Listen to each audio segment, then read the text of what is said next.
kailangan magtrabaho. Diba't alam ko na ang pakiramdam ng taas, gitna, tibaba, kontento na.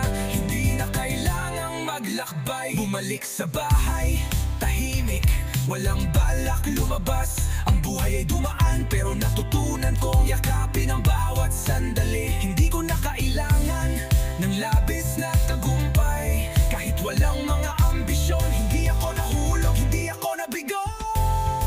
Kontento na wala nang hinahanap, natutunan kong maging masaya.